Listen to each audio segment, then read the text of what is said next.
नमस्कार, भारत मेरे साथ यूट्यूब चैनल पे आप सभी का स्वागत है। हम लोग इस वक्त वड़ताल गुजरात में हैं और यहाँ चल रहा है महिला साहित्यकार सम्मेलन।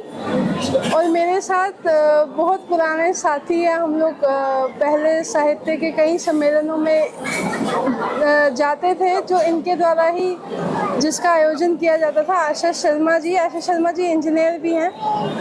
आशा जी, आप साहित्य से बहुत वर्षों से जुड़ी हुई हैं, आप आयोजक भी हैं, तो सम्मेलन आपको कैसा लगा, कैसा अनुभव रहा, कैसे बेहतर हो सकता है? ये सम्मेलन जो यहाँ पर वड़ताल में आयोजित हो रहा है, इसकी जो व्यवस्थाएं हैं वो मुझे तो बहुत अच्छी लगी कि जितने भी प्रतिभागी, एक्चुअली ये पहली बार महिला साहित्यकार सम्मेलन हो रहा है, तो महिलाएं जो अपने घर से इतनी दूर दूर से, आप देखिए कि पूर्वोत्तर भारत से लेके दक्षिण तक की महिलाएं अकेली जो घर से बाहर निकली हैं, तो एक तरह से स्त्री शक्ति का प्रतीक मान लीजिए कि उनमें कुछ तो हौसला आया है कि चलो इस बार पिता, पति या बेटे को छोड़कर हम अपने आप से एक ग्रुप बना के चले। तो ये जो उनके अंदर जो अपने लिए जो भावना जागी है ना, और यहाँ पर उनको ये पूरा आश्वासन दिया गया था कि आपको रेलवे स्टेशन से लेकर आपके गंतव्य स्थान तक सुरक्षित लाने ले जाना और आपकी पूरी व्यवस्था बहुत परफेक्टली होगी। उस विश्वास ने इनको एक तरह से प्रोत्साहित किया आने के लिए, और वाकई जैसा इन्होंने कहा था, इनकी व्यवस्थाएं वैसी ही बहुत सुंदर और बहुत सबके लिए बहुत सुचारू। अच्छा, क्योंकि आप ना आयोजक भी हैं, क्योंकि मैं आपके काफी सारे साहित्य सम्मेलनों में आ चुकी हूँ, मैंने देखा है आपका आयोजन भी बहुत बेहतरीन हुआ करता था। मैं ये आपसे जानना चाहूँगी कि अगर आप ऐसा कोई साहित्यकार सम्मेलन करें तो महिलाओं के कौन से विषयों को आप उठाना चाहेंगी? देखिए, अभी जो महिलाओं के लिए जो विशेष जो मुद्दे जो भी चल रहे हैं ना, फेमिनिज्म को लेकर चल रहे हैं। कुछ महिलाएं हैं जो भी हमारे सनातन संस्कृति में जो उदाहरण दिए जा रहे हैं, उनको गलत तरीके से, एक तरह से नेगेटिव तरीके से उनको परोसा जा रहा है। और धीरे धीरे जब चीज कोई आपके अंदर इंसर्ट की जाएगी ना, तो आपको वही महसूस होने लगेगी। और आगे की पीढ़ी भी वही, हाँ, आगे की पीढ़ी वही महसूस करेगी।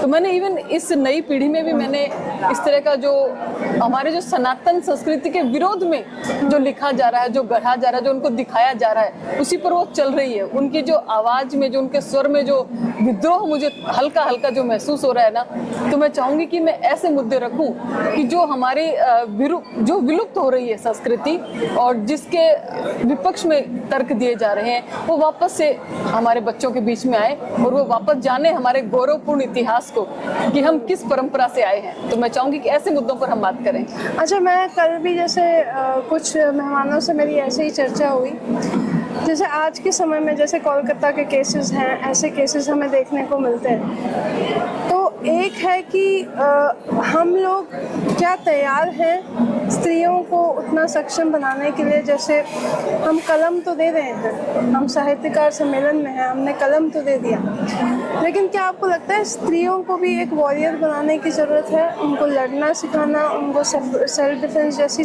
चीज़ें सिखाना, ऐसे पराक्रम सिखाना जिससे वो लड़ सके, अपने आप को मजबूत समझ सके? बिल्कुल, ये तो बहुत जरूरी है। और हमारी परंपरा में देखिए आप, रानी लक्ष्मीबाई का उदाहरण तो सबने ही देखा है। तो जहाँ पर हमें शस्त्र उठाने की जरूरत पड़ती है, वहाँ हमको शस्त्र भी उठाना चाहिए। मैं प्रति हिंसा के मैं नहीं हूँ, लेकिन अगर आपको लगता है कि आपको उठाना चाहिए जहाँ शस्त्र, अगर विरोधी वाकई आपको हावी हो रहा है या आपकी अस्मिता पर वो चोट पहुंचा रहा है, तो जाहिर सी बात है कि मैं इस पक्ष में हूँ कि स्त्रियों को, महिलाओं को, बच्चियों को शुरू से ही ये ट्रेनिंग देनी चाहिए, कम से कम आत्मरक्षा की। कुछ ऐसे उनको तरीके बताए जाने चाहिए कि आपातकाल में वो किस तरह से अपने प्रेजेंस ऑफ माइंड रखें और बिना घबराए हुए धैर्य के साथ उन परिस्थितियों का सामना कर सके। खाली दिमाग ही नहीं, थोड़ी शारीरिक शक्ति भी, क्योंकि सामने वाला हमलावर है तो हमको भी थोड़ी शक्ति तो चाहिए। तो कुछ टेक्निक्स, कुछ इस तरह के तरीके और शस्त्र तो बनता है लड़कियों को भी। अब आखिरी सवाल दूंगे आपसे, जो राष्ट्रवादी विचारधारा है महिलाओं की और जो वामपंथ है ना, ये दो में टक्कर है आपस में। क्या आपको लगता है कि वामपंथ अपने आप को मार्केट ज़्यादा करता है, यानी कि उनमें एकता अधिक है, इस वजह से उनका जो एक नैरेटिव है वो आसानी से फैलता है, तो कहीं ना कहीं राष्ट्रवादी विचारधारा वाली महिलाएं जो हैं वो इसमें पीछे रह जाती हैं? हाँ, ये आप कह सकते हो कि उनका जो प्रसारण चैनल है एक तरह से, है ना, सोशल मीडिया कह लीजिए या कोई भी और, वो थोड़ा सा मजबूत है और हम थोड़े से संकोची हैं इस मामले में।